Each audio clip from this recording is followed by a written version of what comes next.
Hello everyone, आज हम लेकर आए हैं जीके के एक नए वीडियो को।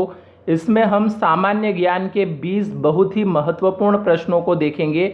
ऐसे प्रश्न जो किसी भी कंपटीशन एग्जाम में बार बार पूछे जाते हैं या जिन्हें पूछे जाने की संभावना सबसे अधिक है, ऐसे 20 प्रश्नों को आज यहाँ पे हम देखने वाले हैं।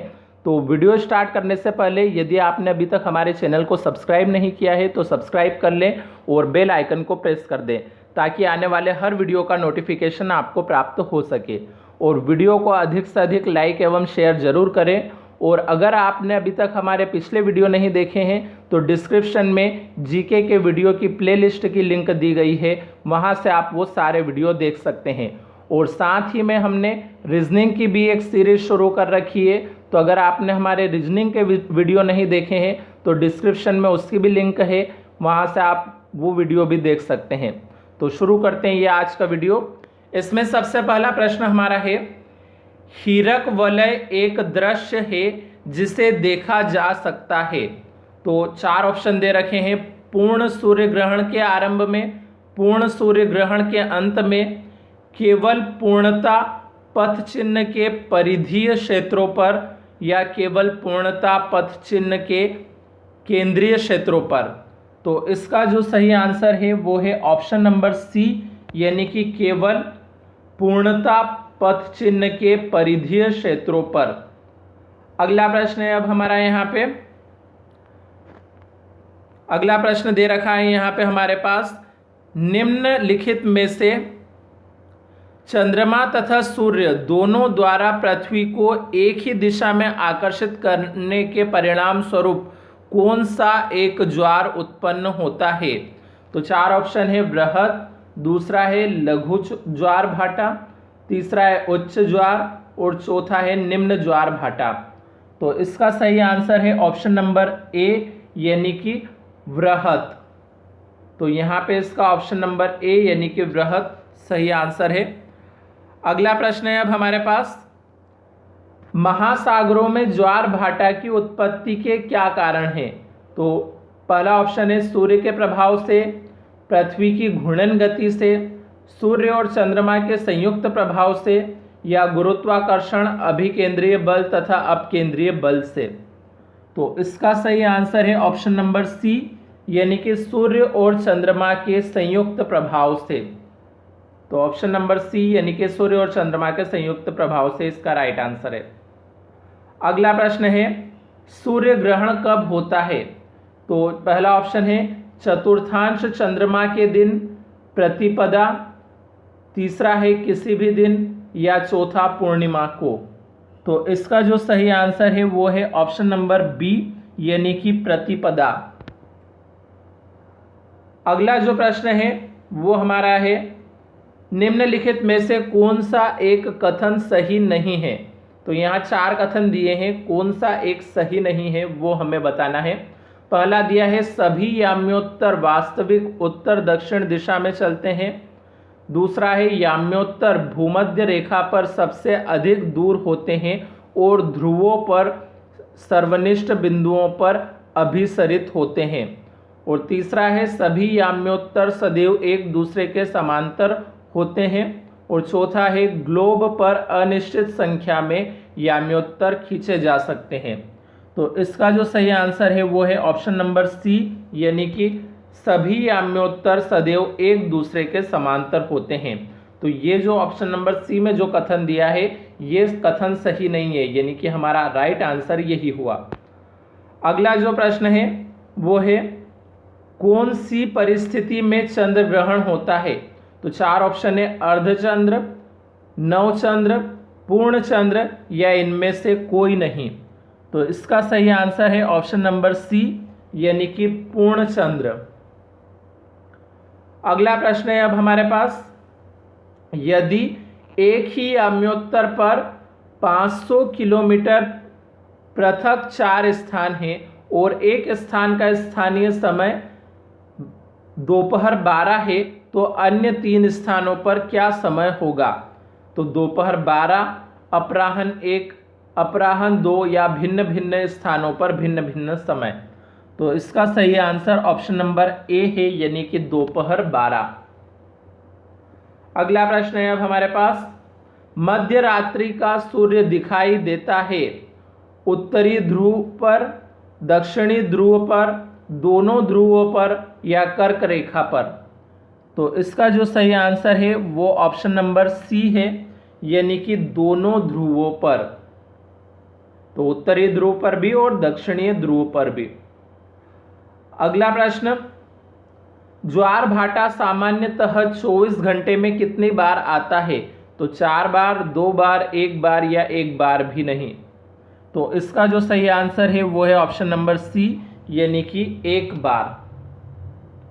अगला प्रश्न है, पृथ्वी का आकार कैसा है? सेब जैसा, नारंगी जैसा, फुटबॉल जैसा या टेनिस की गेंद जैसा? तो इसका जो सही आंसर है वो है ऑप्शन नंबर सी, यानी कि फुटबॉल जैसा। अगला प्रश्न है, निम्नलिखित में से कौन से कथन अक्षांश रेखाओं के संदर्भ में सही है? तो 2 कथन दिए हैं। पहला है, वे 0 डिग्री से 90 डिग्री तक सांख्यिकित संकेंद्री वृत्त है। दूसरा है, वे भूमंडल पर वृत्त है जो विषुवत वृत्त के समांतर है और जो विषुवत वृत्त के उत्तर और दक्षिण में है। तो 4 ऑप्शन है, केवल 1, केवल 2, 1 और 2 दोनों, या न तो 1 न ही 2। तो इसका सही आंसर है ऑप्शन नंबर सी, यानी कि 1 और 2 दोनों। तो ये जो पहला और दूसरा दोनों कथन सही है। अगला प्रश्न दे रखा है अब हमारे पास यहाँ पे। प्रश्न है, निम्नलिखित में से कौन सा एक युग्म सही सुमेलित नहीं है? तो यहाँ पे एक तरफ जून, दिसंबर, मार्च, सितंबर महीनों के नाम दिए हैं और दूसरी तरफ क्या दिया है? दिन के मध्य में सूर्य कर्क रेखा पर सिर के ऊपर होता है, दिन के मध्य में सूर्य मकर रेखा पर सिर के ऊपर होता है, दिन के मध्य में सूर्य विषुवत रेखा पर सिर के ऊपर होता है और दिन के मध्य में सूर्य उत्तर ध्रुवीय वृत्त पर सिर के ऊपर होता है। तो इनमें से कौन सा सही मिलान करा हुआ नहीं है वो हमें बताना है। तो यहाँ पे जो आपका सही आंसर है वो है ऑप्शन नंबर डी, यानी कि ये जो है ऑप्शन नंबर डी, ये सुमेलित नहीं है। तो ऑप्शन नंबर डी यहाँ पे राइट है।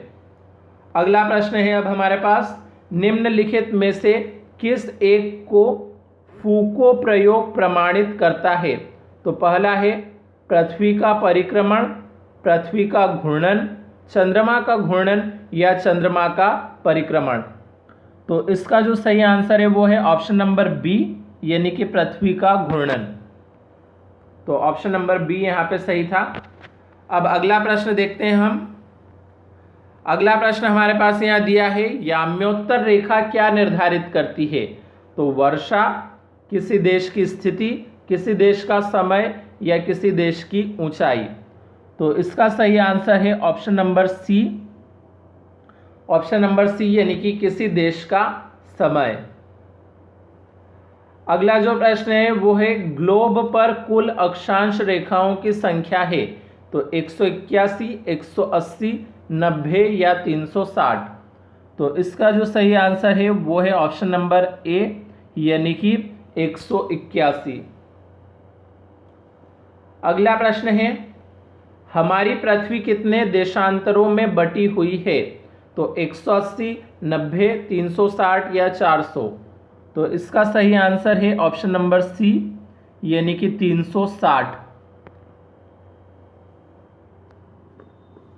अगला जो प्रश्न है हमारा वो है, कर्क रेखा निम्नलिखित देशों में से किन से गुजरती है? तो भारत व ईरान, ईरान व पाकिस्तान, भारत व सऊदी अरब या ईरान व इराक। तो इसका जो सही आंसर है वो है ऑप्शन नंबर सी, यानी कि भारत व सऊदी अरब। तो सी वाला ऑप्शन यहाँ पे सही है। अगला प्रश्न है, कौन सा देशांतर प्रधान याम्योत्तर के साथ मिलकर ग्लोब पर वृहत वृत्त का निर्माण करता है? तो 0 डिग्री, 90 डिग्री पूर्व, 90 डिग्री पश्चिम या 180 डिग्री। तो इसका सही आंसर ऑप्शन नंबर डी है, यानी कि 180 डिग्री। तो 180 डिग्री इसका राइट आंसर है। अगला प्रश्न है, इक्विनॉक्स वर्ष के 2 काल जब दिन और रात बराबर होते हैं होता है। 4 ऑप्शन दिए हैं, 21 मार्च और 23 सितंबर को, 22 फरवरी और 23 अगस्त को, 15 अक्टूबर और 23 अप्रैल को, 22 जुलाई और 22 दिसंबर को। तो यहाँ पे जो सही आंसर है वो है ऑप्शन नंबर ए, यानी कि 21 मार्च और 23 सितंबर को। अब आज का आखिरी प्रश्न हमारा यहाँ पे, ऑस्ट्रेलिया में सबसे लंबा दिन लगभग कब पड़ता है? तो 22 जून को, 22 सितंबर, 22 मार्च या 22 दिसंबर। तो इसका सही आंसर है ऑप्शन नंबर डी, यानी कि 22 दिसंबर को। तो इस प्रकार से आज हमने 20 प्रश्नों को देखा। अब अगले वीडियो में हम अगले 20 महत्वपूर्ण प्रश्नों को लेकर आएंगे। तब तक के लिए धन्यवाद।